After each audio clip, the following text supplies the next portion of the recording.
Good day and welcome to your powerful TV talk show, Woman to Woman, with me, Patricia Nkwani, a show where we discuss issues that are of concern to women. We empower, inspire, and enlighten one another. Today on our show, we are talking teenage pregnancy.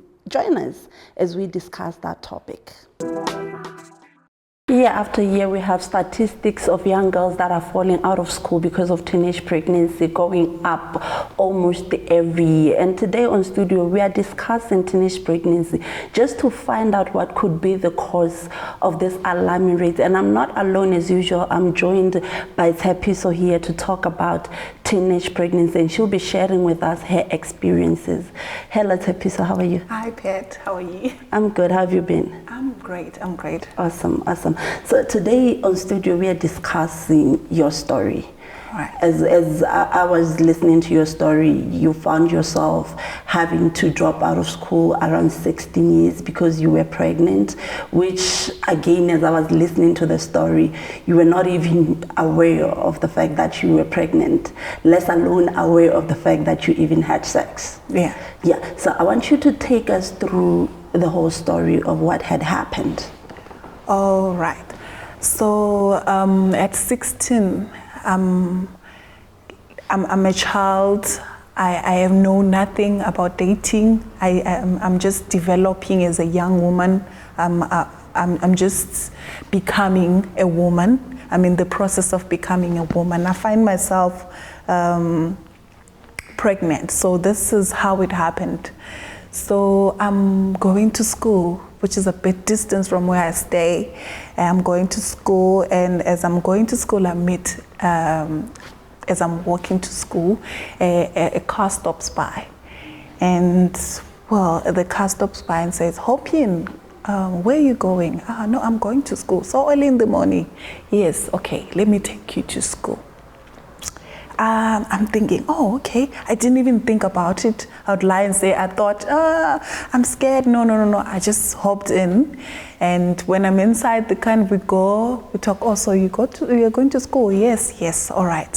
When I get to school, the man drops me. I'll not mention names, but he drops me and says, okay, you can take this. He gives me money and said, oh, you can buy yourself lunch. And I'm like, wow, he's so generous.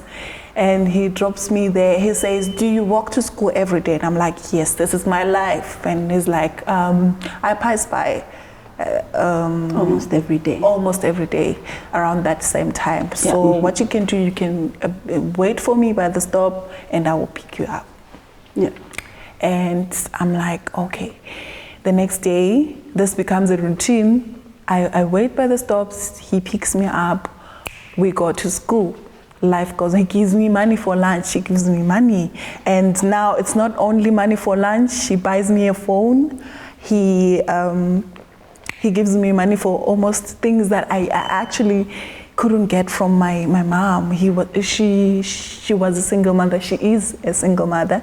So I'm like, wow, this is great. I've never been given. As a child, I always felt unloved because I thought love was all the materialistic things that other girls could get and I couldn't get, that other teenage kids could get and I couldn't have from their parents. But now here comes a man who's willing, more than willing, to give me all that I've been seeing from other people and I want to have myself, right? Yeah. So now the man is there for me. For me, it's like how somebody should be there for someone. And I'm like, okay. He buys me a phone. He gets me all the materialistic stuff. I'm happy. Like when you were going through all that, yes. Were you aware of the fact that you and him might be dating, or? I wasn't aware. It's sad because I wasn't aware that we were an item, like we would call ourselves right now. Like, I mean, these days, you're an item. I wasn't aware. I just saw a man being generous, a man who cared more than my mother cared. That's how I saw it. But I didn't understand that care runs deeper than materialistic things. And as a child, you don't understand when your mother says, I don't have money for that. I can't buy you a phone. I can't afford. You're like, they don't care about me. So you misinterpret care or love And you're like, you just see someone who, and the man is around 14 years older than me. So he takes care of me. This other day, just on one weekend, he says, I want to show you my cousins. So I will go with you. And I'm like, hey, I'm not even allowed to go, but I'll do that. I'll just have to lie. Mm-hmm. I don't remember right now what I said to my mother so that she allowed me to go. I probably used school as an scapegoat and said, no, I'm going to this place. I was like, no, I just want you to meet my cousins. Mm-hmm. We go, and when we get to the place, the cousins leave the place. We are left alone, and probably they knew why we're there. The only person who didn't know was me.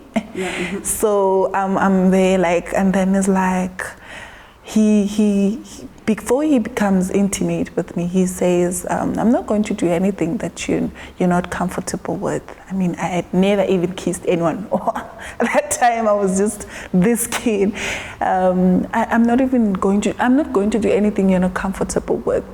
I'm not going to hurt you. And to me, that was assurance enough. I didn't need anything. I was assured. I'm there. I'm just there. And we were intimate. Like, it was my first time. I had no idea. Like, I didn't know this is how.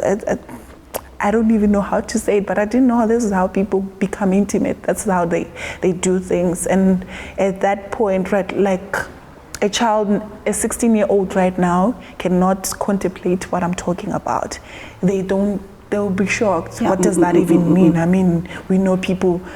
UK is like around your primary age. We know people have sex like this. This is how people have sex. We are not. We are raised by parents where sex is not really much. They don't talk about it. We're not supposed to talk about it, which is why I really make it my ambition to talk about it freely with young girls, because they need to know. Because if they don't know, they will end up finding themselves in situations like mine. So we have sex, and months down the line, I find myself sick. Like my feet were swelling. So when my feet were swelling, my mother says, no, you need to go to the clinic. And I'm like, yeah. And because the pregnancy thing didn't even come to my mom's mind, because I was always that child who, I wasn't even that child who hangs out with, men and stuff. I was more of a tomboy. Yeah. So you can't even think something like that would happen to me. She's like, you need to go to the clinic. She just thinks yeah. And I'm fat. Probably they think it's it's the teenage stage. I'm just adjusting to being a woman and stuff. So we go to the clinic. When we go to the clinic, the nurses are like, she needs to go to the hospital. She needs to go to the hospital, yeah. She needs to go to the hospital. What's happening? And I'm with a friend. So my friend is like, what? You know what, Tepi? I'm just going to cut you right there, and then we are going to go to a short break, and then after the break we are continuing with the story on how you had to find out that you were pregnant right there without being aware of the fact that you were even pregnant, not even the fact that you had sex with somebody. So we're going to go for a short break, my lady. Right, stay tuned. Right after the break we are continuing with our conversation here with Tepi.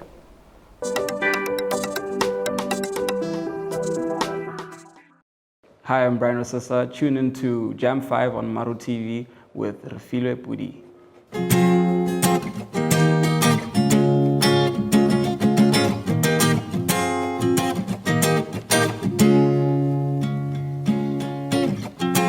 Turn the music up, it's Lady Antebellum. Let's dance in the sunshine. The MP3 is playing, need you now. It's my favorite song. Have we ever had a dusk like this? Or is this just deja vu?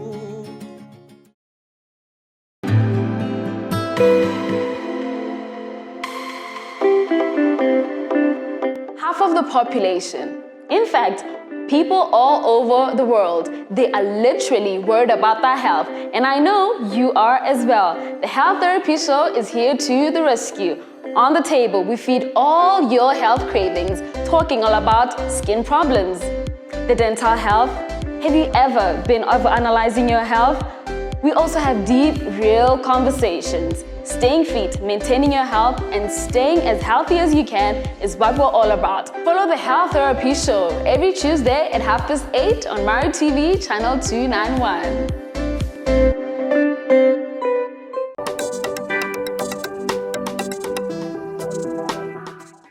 Welcome back. If you're just joining us, it's Woman to Woman with me here, Patricia Nkwani, and today we are talking teenage pregnancy. And as usual, I'm not alone. I'm here with Tshepi.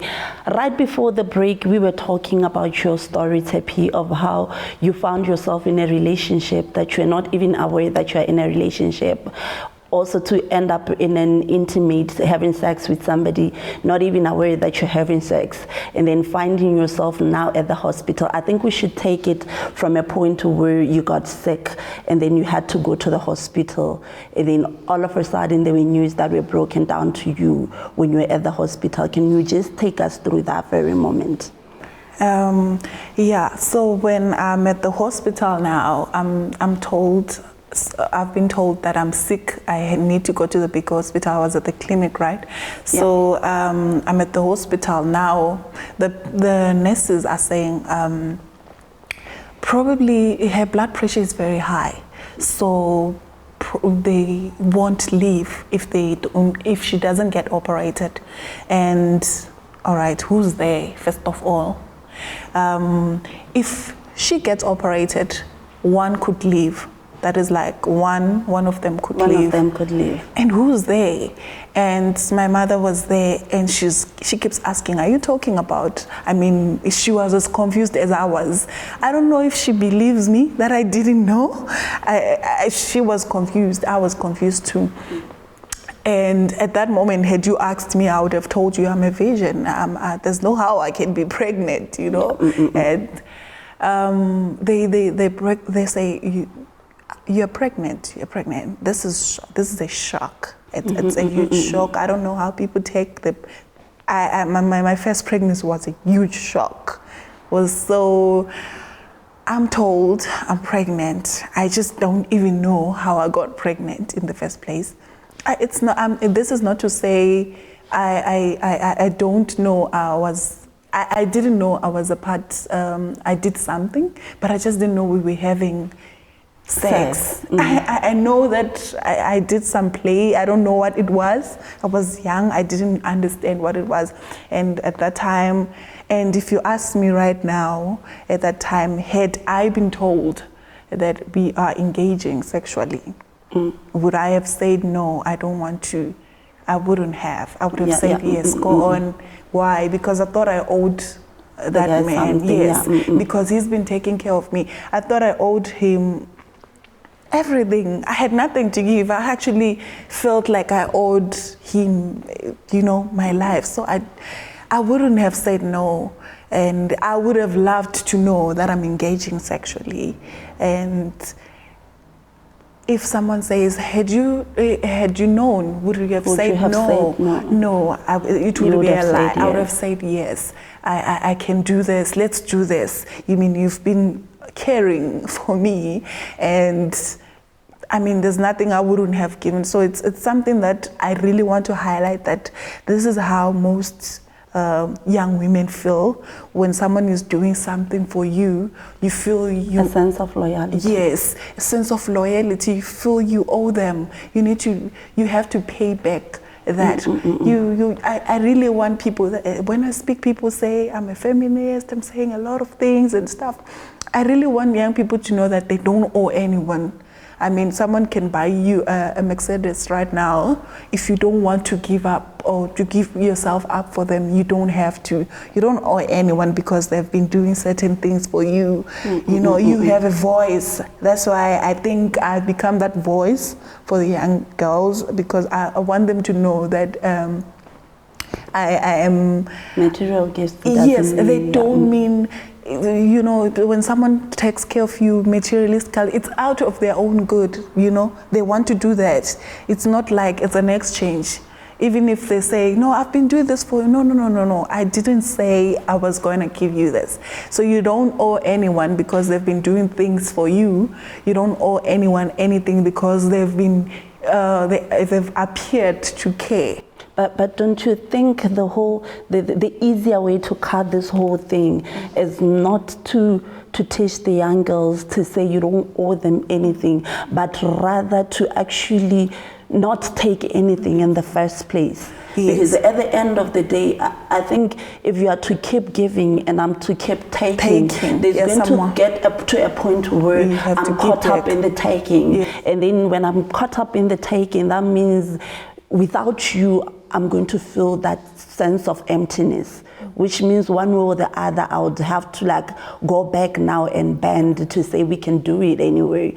Because I've always been bragging about the monies I'm getting from you, the cell phones, the clothes. Yes. You know, without them, I'm probably going to lose even the friends I had. Yeah. So basically, because I'm thinking maybe the right way would be to first tap into their worthiness, and then after the worthiness to say, you know, anything that you don't take at all, because when you don't take, then you don't owe anybody anything. Because if you kept taking from me, you owe me. One or the other, you might feel like you don't owe me anything. But if I keep giving and you keep receiving, one or the other, we are contracted into something. Listen, Pat, I want to say that. It's actually what I would love to say. But in this world that we're living in, it's a cruel world. You find yourself taking. It happens. I'm a student. I know, I see these things. What I'm saying is, when you have taken, what now? I mean, all right, let's say you didn't get the advice that I want to give. Like you need, like you're saying, you need to find your worthy self. You need to find yourself. Like I have found myself. I mean, I know I don't owe anyone. I know I don't have to take anything.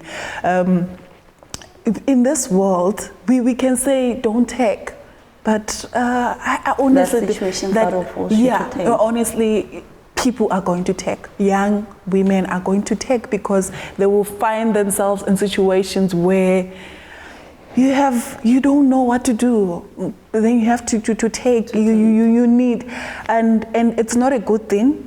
This is where we need to start, where we need to teach our women to love themselves regardless of whatever they're going through, because it's a process to know themselves enough to know that, you know, you can't have it all. You will have to go through some things. People take shortcuts, and that's not what I'm here to advise the women to do. But I'm here to say, let's say you find yourself in a situation where you have taking that shortcut, or sometimes, like me, I didn't know I was taking a shortcut. I didn't know I was taking. I honestly saw a generous man who simply loved me, not in a sense of a relationship or anything, but who simply cared about me, who just was generous. But little did I know that he had intentions. I mean, like most men usually do, but. Awesome. Yeah, we're going to go for a short break. Right after the break, because as I was listening to your story, there's a part where right after you had a baby, the man came to pay the maintenances, and then after paying the maintenances, he started taking care of the whole family, only to realize at one point that the guy was married. And then he had to withdraw now taking care of the whole family, which kind of brought so much pain into the family and into you as well, right? So we're going to go for a short break. Right after the break, we're continuing with that. Stay tuned, don't go anywhere.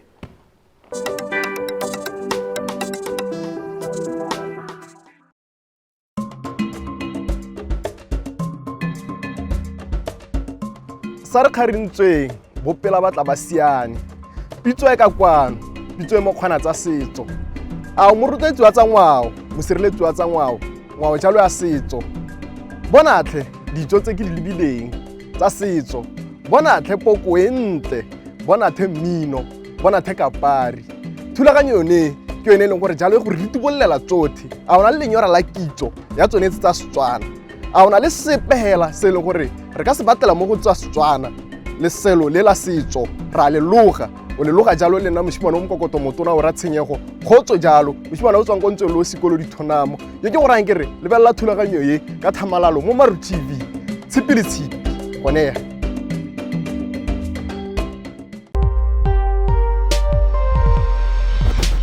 This is the biggest show in Africa of urban gospel. So some of the segments that we have, one being Unashamed. Unashamed is basically where we get a platform and the social ills that we face, and so that you guys can benefit from that. Yeah, and we also have Game Changers. Game Changers are basically your ordinary dreamers. People who are making a difference out there in that community. Yeah, and lastly, we'll have a segment called Africa Rise. Africa Rise is one of the segments which is really close to my heart. This is where we deal with music, and basically we get 3 exclusive songs where we just give them to you guys and we profile the artists behind the music.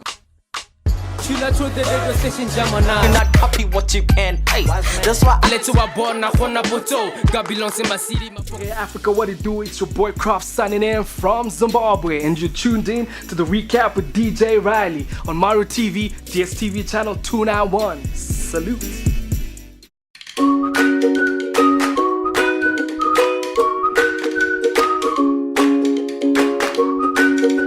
Hi, I'm Tizzle, and I'll be your chef for this show. Let's cook. Join me as I take you on a culinary journey as you learn new techniques, new methods, and new ways to cook all your favorite foods. You're gonna have a blast with this one. So please, join us on channel 291 Maru TV.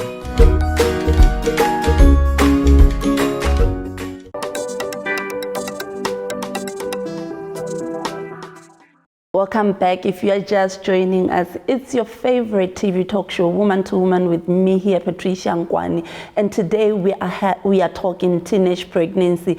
And as usual, I'm here with somebody. I'm with Tshepiso here, as she has been narrating a story of how she found herself getting pregnant at the age of 16. So we are continuing with our conversations, Tshepiso. Before we went to the break, you mentioned how you found yourself in a relationship, how you got pregnant, and then now I want you to take us through that moment where now somebody had to take responsibility of the pregnancy and to start paying all the maintenances and everything, only to find out that he's married. Yeah. Can you take us through that moment there? Yes, he knew that I was pregnant, so for him it wasn't. So you mean all along when you were not knowing what was happening, he knew you were pregnant? He knew. He probably did it on purpose. I don't know. I really would love to know, but I don't know. He knew I was pregnant, and he came forth with relatives, as I say in courts, relatives, and to pay the damages. And so as he's paying damages, he says he wants to marry me, right? I'm 16. I had to drop out of school, and he's like, no, I want to marry her. I'll still take her to school and stuff. And they're like, but she's young and stuff. So he comes to pay the damages. As he pays the damages, just a few weeks after he paid damages, we realized those weren't even his relatives. Those were not his relatives, they were workmates. I get a woman calling me. A woman calls me and tells me that, so you are Tshepiso, and that's my husband that she knew all about me. She even knew that I had a baby, and she told me everything. And I was a young girl, and that's not the life that I figured for myself. I had dreams too, and I was like, what? I was shocked, and this is shock after shock and shock after shock. Then I sit him down and I'm asking him, I mean, this is a man who's years older than me. I still have that fear, that respect for him.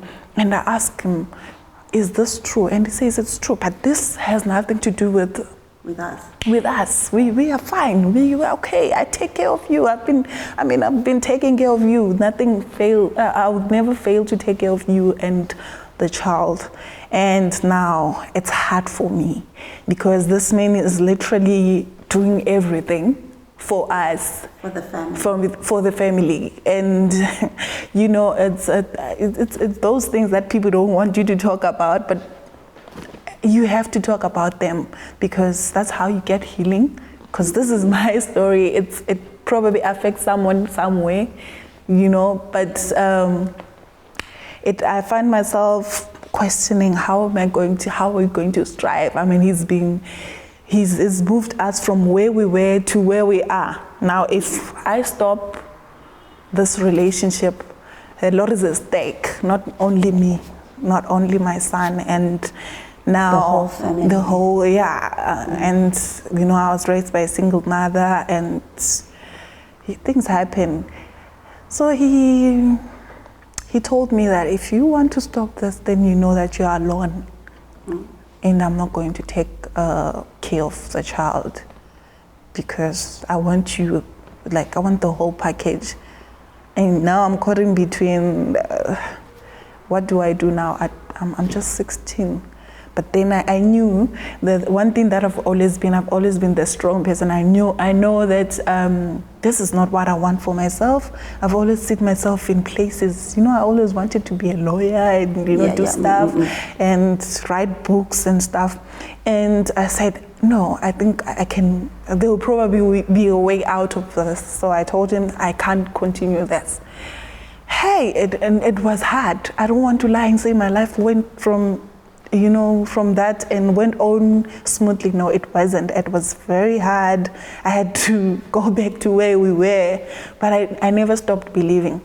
So for me, this taught me resilience, and this taught me finding yourself and knowing who you are and being able to stand and say, even when no one stands with you, and being able to say, this is my truth, this is what I stand for, this is who I'm going to be. It doesn't have to make sense to you, because this is me. It makes sense to me. I'm going to be it. So I had to cut ties, even if it didn't make sense to everybody at home. Even if it didn't make sense to everyone who was like, how are you going to take care of the child? So everybody at home had accepted that this man is taking care of our family. Yes, it was, I think you find yourself in that situation and you're struggling and there's someone who's willing to take care of you. Like freely, yeah.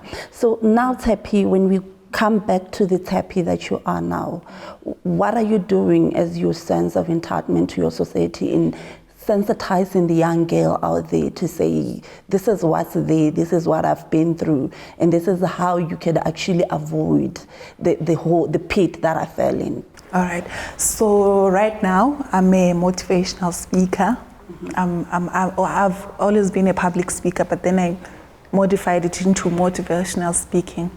I speak to young girls at schools. I teach them about pregnancy, knowing themselves, loving themselves, and I'm currently writing my book, and that's where all of it is there. A lot of stuff, the whole story will be there. It's not something that is easy to talk about, things that you've been through, and because, there's this stigma that comes with people knowing, it comes, the backlash.